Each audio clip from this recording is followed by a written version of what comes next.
If you're sick or hurt and you call 911, you want someone there quickly. Well, budget cuts are making it more difficult to staff departments and keep up with demand. Well, one Wisconsin village has a new way to get the most qualified person to every call. The I-Team's Casey Geraldo is here to explain. Casey? George and Carol, in Palmyra, Wisconsin, a firefighter is a police officer, is an EMT. They're hiring people to be public safety officers and be able to do any job. In a village of about 1,800 people, emergencies don't happen often.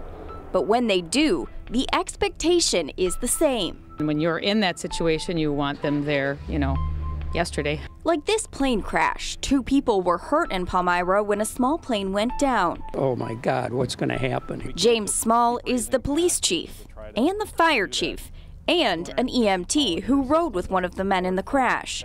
He says what happened was an example of Palmyra's unique public safety system at work. We can put somebody on scene faster. Somebody like Ariand Liu.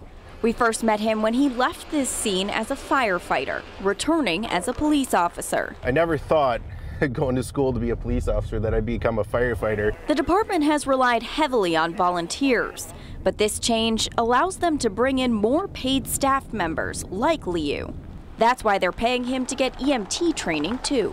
Anywhere that has a volunteer-based program, everybody's hurting. In 2015, the National Fire Protection Association estimated 70% of firefighters were volunteers. Across the nation, in places like Palmyra, that means sometimes nobody is there to pull out a rig when an emergency happens. We're able to keep our ambulance in service. We're able to get a fire engine on scene quickly and have enough staff to do that. Doing that, of course, comes with a cost.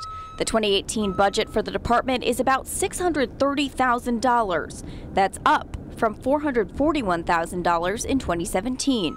Part of that includes training for staff and new full-time positions. The village president says even as this model raises costs a bit, it meets a demand from people living in Palmyra. The staffing had been understaffed, and what were we going to do about it and how could we fix that? This new style isn't just about having the most hands available.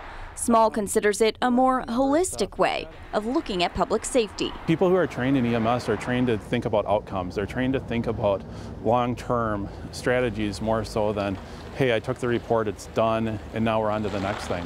Small says that mindset has reduced crime in Palmyra. His reports show criminal offenses are down 32% from 2013 to 2017, and thefts are down 59% in the same amount of time. Small feels that's because officers treat crime like a symptom of a problem and work with people in Palmyra to fix the issues driving them to commit crime. There are still limits, though, to the public safety model. You just hope that they're not spread too thin. So does that delay your response? Should there be 2 incidents going on at once? There will be. Small says Ashwaubenon is the only other location using this model in Wisconsin. He says other small cities around the country are starting to look at public safety departments as an option since budgets are just shrinking.